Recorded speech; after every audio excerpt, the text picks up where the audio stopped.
Well, in this Moron Reviews, we're going to do Creation and Evolution, the second CD by Dr. Sheldon Smith. You can get these at Sword of the Lord.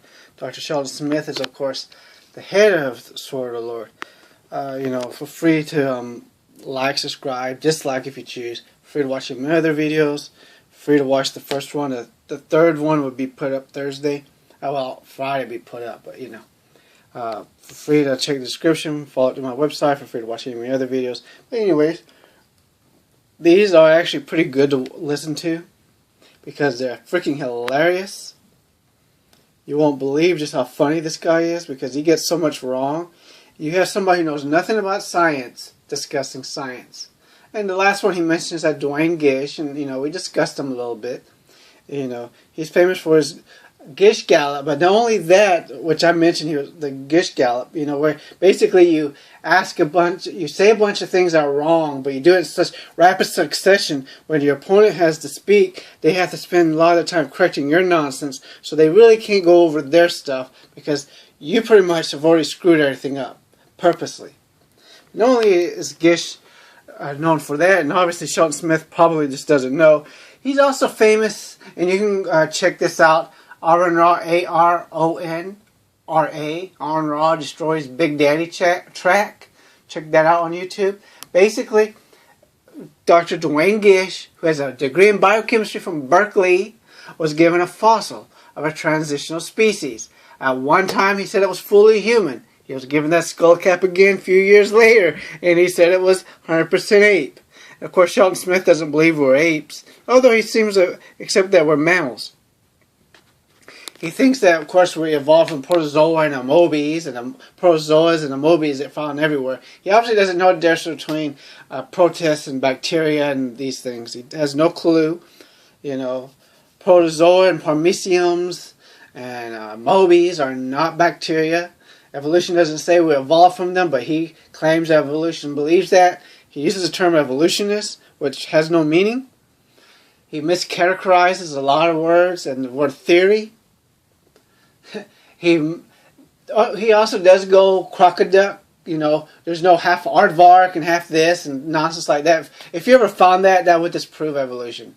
Of course, you find a rabbit in the Precambrian era that disproves evolution. Of course, he goes on and says that the entire geological column is all mixed up. You find fossils everywhere. Not true. And he says there's no evidence, that aardvark and humans and apes and protozoa are related. Obviously, he never heard of molecular biology, which is, of course, my background. And he's never heard of genetics. Because, again, he's wrong. I don't know if he's being willfully dishonest with his congregation, which most likely he is, because as Aron-Ra and many others say, you cannot really defend evolution. I meant creationism without lying. He knows nothing about evolution. But, of course, he feels he can speak on it. He has no real science background. You should look up where he got his college degree. You can go to Wikipedia or whatever. You can find out where he went to college at. He mischaracterizes the geological column. He doesn't understand what evolution is. He thinks it has a goal. Everything has to get better. No, evolution states nothing has to get better. It's not blind chance. Okay, evolution is not blind chance. The proteins, development of proteins and abiogenesis, all that was not blind chance. It's not like a protein just fully formed. Come on. What idiot believes that besides him? Seriously. I wish people like Aron-Ra and the Bible skeptic and Logic, then Armor skeptic and Bible Reloaded would take this guy on. Because they would do a whole lot better job than I will. But I don't know if they'll ever get to him. Maybe you guys could try to talk them into it. Because I suck at these videos, as you can see. I have no money to actually do real videos. Or otherwise I would do a much better job. He then, of course, goes into conspiracy mode in this one about the schools. About, they're purposely teaching evolution and all this because they want a secular society where people can be immoral and all this stuff. He goes into full conspiracy mode. He doesn't understand, obviously why creationism. He obviously wants creationism taught in schools. He mentions that, he's going to certain places, then sure that's taught and all this stuff, Wish I could remember every single detail of the CD, but I can't. It's 43 minutes long. You'll have a good laugh listening to the first one, the first, second, and of course the third one, you will have a very, very good laugh. You can get these from Sword of the Lord. The guy is hilarious. And here's the thing. If you can disprove evolution, that does not prove that his God exists. You know, even if you prove that a God does exist, it doesn't prove that his God exists.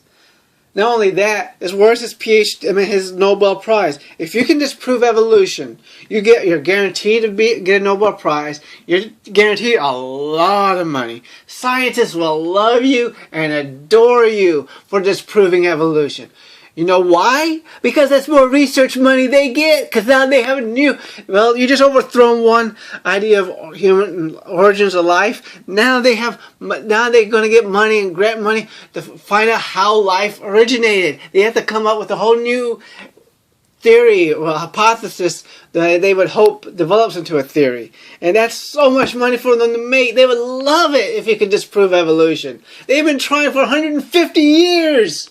And no one has done it yet. So why is it Shelton Smith giving his so-called evidence to disprove it and make his millions, get his Nobel, and be so famous and loved among scientists? He knows nothing about peer review. He has no idea how science works. He thinks it's a grand conspiracy among thousands upon thousands of scientists all over the world with different beliefs and agendas to support evolution. I mean, come on. Seriously, Shelton Smith? Seriously, you believe this stuff? Oh, goodness gracious. You'll love it when he talks about the geological column.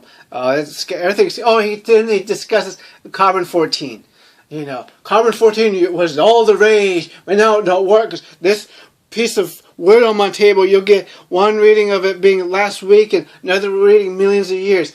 Carbon-14 is only used for things that are less than 5,700 years old. I'm sorry, it has a half-life of 5,700 years, I believe that's it. So, no, you're not going to use it for something millions, maybe a few thousand. It's hilarious when then he talks about the law of thermodynamics. Everything is breaking down, nothing gets better, nothing improves. Evolution means everything improves. Evolution does not say everything improves. Also, he doesn't understand the second law of thermodynamics. When you listen to him, you'll see how he states it's completely wrong. He forgets that the sun is pouring in energy into the earth. The earth is not a closed system. Second law of thermodynamics is for closed systems only. He has no clue what he's talking about. He's not a scientist.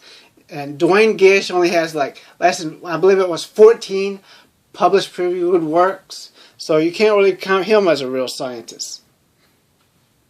So good luck, goodbye, and better luck next time, Shelton Smith. I can't wait to listen to the third CD. I listened to it before, but it's been a year. Bye.